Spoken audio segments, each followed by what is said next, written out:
Hello guys, आप सभी को हमारी तरफ से प्यार भरा नमस्ते। और आप लोग कैसे हैं? आशा करते हैं अच्छे ही होंगे, अपनी अपनी ज़िंदगी में स्वस्थ और मस्त होंगे। और आप लोगों की दुआ से मैं भी अच्छी हूं। आप लोगों का हमारे चैनल में स्वागत है। आप लोग हमारे साथ वीडियो में बने रहिए। और मैं भी एक कहानी सुनाती हूं, अगर अच्छी लगे तो लाइक करना। और फ्रेंड्स, कहानी को पूरा सुनिएगा क्योंकि कहानी के अंत में ही आनंद आता है। तो आप लोग हमारे साथ वीडियो में बने रहिए। और ये इस कहानी का नाम है चालाक बकरी। तो रेडी हो जाइए प्यारी सी कहानी सुनने के लिए। ब्रह्मापुर गांव में एक ढोंगी और पाखंडी बाबा रहता था। वो बहुत पाखंडी था, लोगों को बहकाकर और बहकाया करता था और लोग उसी के बहकाए में आ जाते थे और लोग उसके ऊपर विश्वास रखते थे। और इसी तरह से वो लोगों को बहकाकर पैसे खींचता रहता था।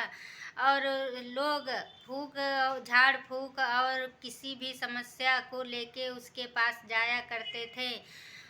इसी बीच एक पति पत्नी थे और वो बाबा के पास गए और बाबा से बोले, बाबा जी मेरे शादी के 10 साल हो गए हैं और मेरे कोई बच्चा नहीं है। आप मुझे कोई उपाय बताएं और मेरे पत्नी की गोद हरी भरी हो जाए। तो बाबा ने कहा, ठीक है, इसके लिए तुम्हें बकरी की बलि देना पड़ेगा।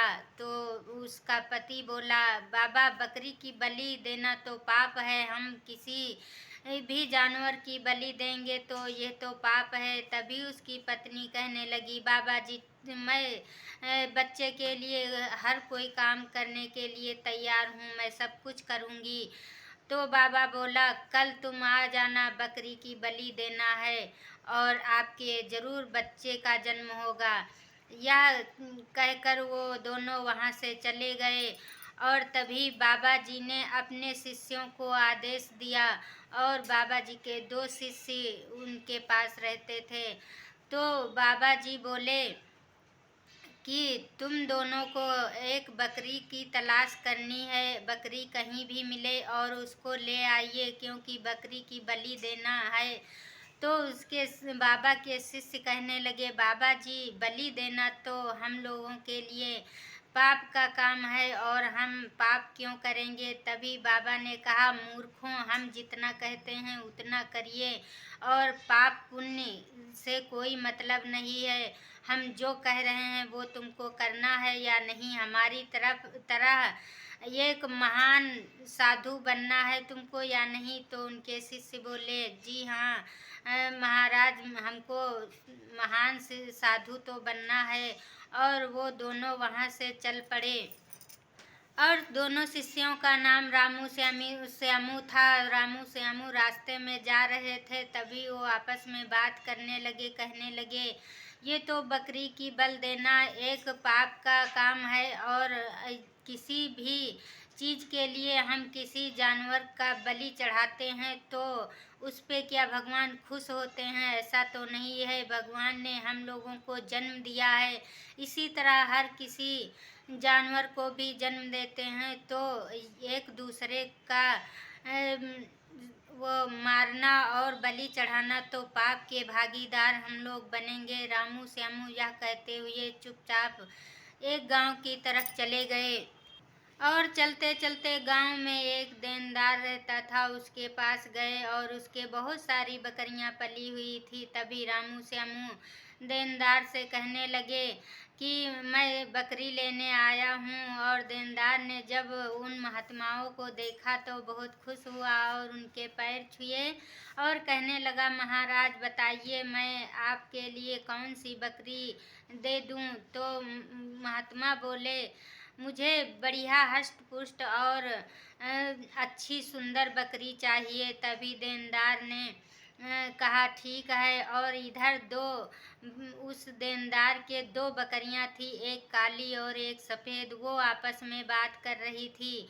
कह रही थी कि मैं आज ये जो महात्मा आए हैं तो ये हम लोगों को खरीदने आए हैं। काली बकरी बोली। तभी सफ़ेद बकरी कहने लगी कि नहीं नहीं, वो तो सिर्फ मुझे लेने आए हैं क्योंकि मैं ही बहुत सुंदर हूँ और हष्ट पुष्ट भी हूँ। तो यह सुनकर काली बकरी बोली, ये कोई ज़रूरी नहीं किसको ये खरीदेंगे। तभी गोरी बकरी कहने लगी, देखना ये मुझे ही खरीदेंगे। और यह जैसे ही वो महात्मा बातचीत कर ही रहे थे, तभी देनदार ने बोला कि वो मेरी गोरी वाली बकरी ले लो, वो बहुत हष्ट पुष्ट भी है और सुंदर भी है। तभी वो बकरी बोली, देख मैं कहती थी कि मुझे ही ये पसंद करेंगे। तभी काली बकरी ने कहा, ठीक है, और वो ये तुमको क्या करेंगे। तो गोरी बकरी कहने लगी, ये हमको अपने कुटिया में ले जाएंगे और अच्छा अच्छा चारा खिलाएंगे और बढ़िया टहलाएं घुमाएंगे और हम आराम से रहेंगे और इनके लिए हम बढ़िया अच्छे से दूध देंगे। यह सुनते ही काली बकरी कहने लगी, ठीक है बहन, तुम्हारी तो बड़ी अच्छी किस्मत है। तभी महात्माओं ने कहा कि हमसे ये गोरी और भूरी काली से कोई मतलब नहीं है, हमें तो सिर्फ बकरी की बलि चढ़ानी होगी। यह सुनते ही गोरी बकरी बहुत चिंतित हुई और कहने लगी, ये तो हमको मार डालेंगे। और काली बकरी खुश हो गई। तभी वो दोनों रामू श्यामू बकरी को लेकर बाबा जी के पास पहुँचे और बकरी बाबा जी के पास आई और चुपचाप खड़ी हो गई। पाखंडी बाबा ने देखा तो बकरी बड़ी सुंदर थी और उन दोनों शिष्यों से कहने लगे, इसको सुबह होते ही बढ़िया स्नान करा के और यहाँ कुटिया में ले आना, इसकी कल बलि चढ़ेगी। और जब सुबह हुई तो दोनों शिष्य उसके रामू श्यामू बकरी को नदी में नहलाने गए। और तभी श्यामू कहने लगा, ये बेचारी बकरी, कल इसका अंतिम दिन है और ये भगवान को प्यारी हो जाएगी। बकरी ने ये सब चुपचाप सुन लिया। और तभी जब वहाँ से नहलाकर दोनों लोग वापस आ रहे थे, बकरी रास्ते में पहुंचकर जोर जोर से हंसने लगी।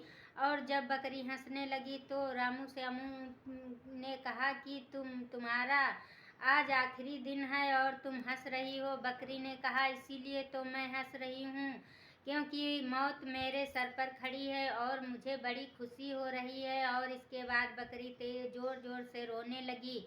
यह सुनकर दोनों आश्चर्यचकित हो गए और कहने लगे, हंसने के बाद तुम्हें रोना क्यों आया। बकरी ने कहा, ये तो एक राज है। और यह कहकर ही चुप हो गई। और रामू श्यामू बकरी को लेकर पाखंडी बाबा के पास आए और तभी कहने लगे कि बाबा जी, ये बकरी को जब हम ला रहे थे तो ये बकरी आपके ऊपर बहुत जोर जोर से हंस रही। तभी पाखंडी बाबा ने गुस्से से कहने लगा, क्यों हंस रही हो बकरी तुम। तभी बकरी कहने लगी, मुझे इसलिए हंसी आ रही थी क्योंकि मैं आज मरने जा रही हूँ और इसी बात से मुझे खुशी हो रही है। और शिष्यों ने कहा, इसके बाद ये रोने भी लगी थी। तो बाबा ने कहा, तुम क्यों रो रही थी। तो बकरी ने कहा, मैं इसलिए रो रही थी कि मैं जो भी पिछले जन्म में वो पाप किया है उसकी सजा मुझे आज मिलने जा रही थी। मैं पिछले जन्म में एक बाबा थी और मैं एक बकरी का बलि चढ़ाया था, इसीलिए मुझे भगवान ने वरदान दिया था कि अगले जन्म में तुम बकरी बनोगी और तुम्हारी भी बलि चढ़ेगी। तो मैं उस श्राप से आज मुक्त हो गई हूँ और आज मेरी बलि चढ़ने जा रही है। जो लोग बलि चढ़ाते हैं वो अगले जन्म में बकरी का जन्म पाते हैं। यह सुनकर बाबा सोचने लगा, क्या मैं भी ऐसा करने के बाद बकरी का जन्म पाऊंगा। तो बकरी कहने लगी, बिल्कुल, अगले जन्म में तुम बकरी होगे और कोई तुम्हारी भी बलि चढ़ाएगा। यह सुनते ही पाखंडी बाबा ने कहा अपने शिष्यों से, बकरी को नहीं बलि चढ़ाई जाएगी और बकरी को ले जाइए, अच्छा अच्छा चारा दीजिए और साफ सुथरी जगह पे इसको राखिए और इसे कोई भी तकलीफ ना होने पाए। और बाबा कहने लगा आज के बाद कोई भी बकरी या किसी भी जानवर की बलि नहीं चढ़ाएगा, क्योंकि सभी जानवर धरती पे अपना अपना कर्म करने के बाद आते हैं, तो उनको कर्मों का फल वैसे भी मिल जाता है। तो आज के बाद कोई भी बकरी की बलि नहीं चढ़ाएगा। और वो बाबा बहुत ज्ञानी हो गया। तो फ्रेंड्स, आज की कहानी मेरी कैसी लगी आप लोग कमेंट करके ज़रूर बताइएगा। और तब तक के लिए बाय बाय।